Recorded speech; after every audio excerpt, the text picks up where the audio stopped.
आज हम उस सियासत के उस पहलवान की बात करेंगे, उस पहलवान की राजनीति का एक ब्लैक एंड व्हाइट विश्लेषण करेंगे जिन्हें नेताजी के नाम से पुकारा जाता है। नेताजी सुभाष चंद्र बोस के बाद मुलायम सिंह यादव शायद दूसरे ऐसे नेता हैं हमारे देश में जिन्हें नेताजी कहा जाता है। राजनीति में चुनाव जीतना ही सब कुछ नहीं होता, दिल जीतना भी बहुत जरूरी है और मुलायम सिंह ऐसे ही नेता थे। मुलायम सिंह ने चुनाव और दिल जीतकर एक सामाजिक क्रांति की। और जैसा हम आपको बता रहे थे कि राजनीति को हमारे देश में लोग समझते हैं कि यह सिर्फ चुनाव जीतने का ही काम है। चुनाव जीतना, सरकार बनाना या सरकारों को गिराना यह अलग बात है। इसके साथ आपको मन भी जीतना चाहिए और राजनीति में आने के बाद आपने समाज में कितना बदलाव किया या आप समाज पर कितना प्रभाव छोड़ पाए, यह भी एक बहुत बड़ी बात है। मुलायम सिंह आज नहीं रहे, आपने अब तक उनके बारे में तमाम खबरें देख ली होंगी, सुन ली होंगी, लेकिन आज हम आपके लिए मुलायम सिंह के बारे में एक बहुत ही स्पेशल विश्लेषण करेंगे। वो आपके लिए भी होगा, हमारे उन तमाम दर्शकों के लिए होगा जो राजनीति में बहुत दिलचस्पी रखते हैं, ऐसे लोगों के लिए होगा जो मुलायम सिंह के फैन हैं, ऐसे भी लोगों के लिए होगा जो मुलायम सिंह की बातों से अग्री नहीं करते थे, यानी उनसे सहमत नहीं थे। और आज का यह विश्लेषण आज के नेताओं को भी जरूर देखना चाहिए कि आप मुलायम सिंह की राजनीति से क्या सीख सकते हैं। मुलायम सिंह का पैतृक गांव उत्तर प्रदेश में सैफई में है और आज सैफई उत्तर प्रदेश का सबसे विकसित गांव है। वहां चमचमाती हुई सड़कें हैं, हेलीपैड है, स्कूल है, अस्पताल है, स्टेडियम है। राज्य में जब भी समाजवादी पार्टी की सरकार बनती है तो यहां सैफई महोत्सव करवाया जाता है। जिस वक्त मुलायम सिंह यादव का जन्म हुआ था उस वक्त सैफई सबसे बदहाल गांवों में से एक था। मुलायम सिंह के परिवार की आर्थिक स्थिति बहुत अच्छी नहीं थी, गरीब परिवार से आते थे। 1960 के दशक में जब मुलायम सिंह सैफई से इटावा पढ़ने के लिए जाते थे तब उन्हें एक साइकिल की बहुत सख्त आवश्यकता थी, लेकिन उस जमाने में साइकिल खरीदना उनके लिए मुश्किल ही नहीं, असंभव था। एक दिन मुलायम सिंह अपने दोस्त के साथ उजियानी गांव जा रहे थे। वहां चौपाल पर ताश का खेल चल रहा था और वहां मौजूद वहां के इलाके के एक अमीर व्यक्ति ने अचानक से ऐलान कर दिया कि अगली बाजी जो भी जीतेगा उसे इनाम में एक साइकिल दी जाएगी। मुलायम सिंह ने ताश की बाजी जीतकर यह साइकिल जीत ली। मुलायम सिंह एक पहलवान भी थे, वो कुश्ती लड़ा करते थे। उनके पहले राजनीतिक गुरु नत्थू सिंह ने 1962 में एक दंगल में उन्हें देखा था और फिर मुलायम सिंह को अपने साथ उन्होंने जोड़ लिया। अगले ही साल 1963 में फर्रुखाबाद सीट पर लोकसभा का उपचुनाव हो रहा था और राम मनोहर लोहिया भी चुनाव लड़ रहे थे। मुलायम सिंह यादव अपने साथियों के साथ प्रचार में जुटे थे और पैसे कभी उनकी जेब में होते नहीं थे क्योंकि गरीब परिवार से थे।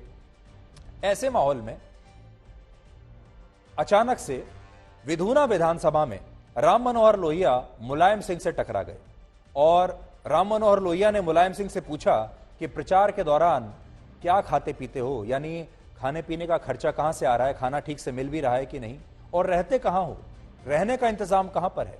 और मुलायम ने कहा कि हम इस दौरान सिर्फ लैया चना खा लेते हैं और आसपास के लोग भी कई बार खाना खिला देते हैं और जहां रात होती है उसी गांव में हम सो जाते हैं।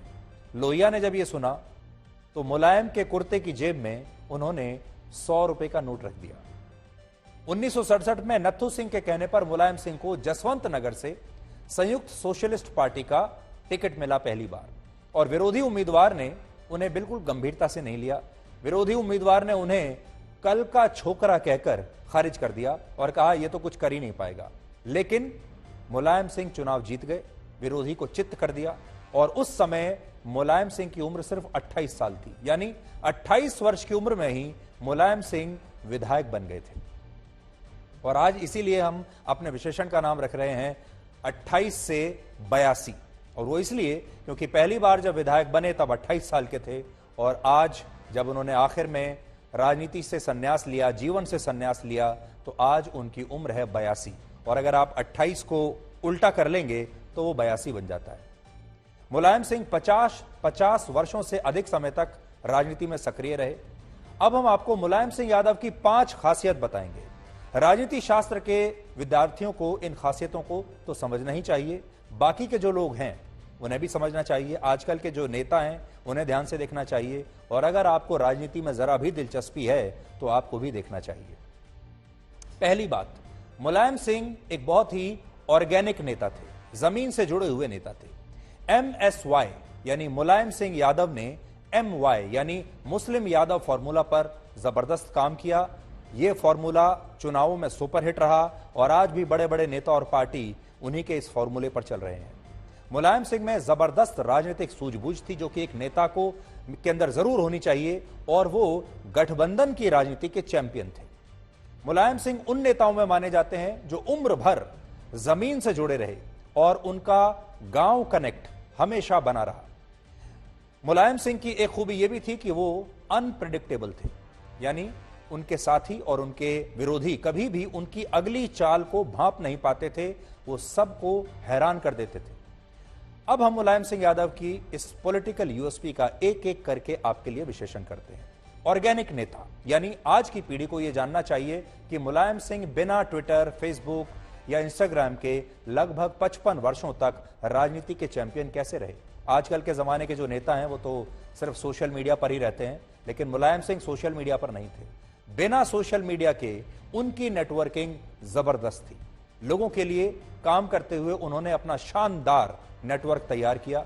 वो अपने गांव कस्बे के हर व्यक्ति के सुख दुख में शामिल होते थे।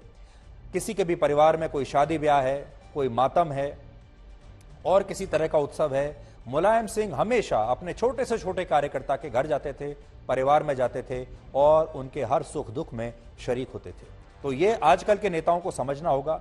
आजकल के नेता गांव से दूर शहरों में रहते हैं और शहरों में बैठे बैठे अपने बड़े बंगले में सोचते हैं कि वो यहीं से एक ट्वीट कर देंगे, यहीं से एक फेसबुक लाइव कर देंगे, अपना वीडियो सोशल मीडिया पर डाल देंगे और उनके तमाम जो कार्यकर्ता हैं वो उन्हें देखकर सोशल मीडिया पर अपने फोन पर देखकर खुश हो जाएंगे। ये उनकी गलतफहमी है। मुलायम सिंह यादव ने ऐसा कभी नहीं किया, तो ये उन्हें अलग बनाता है।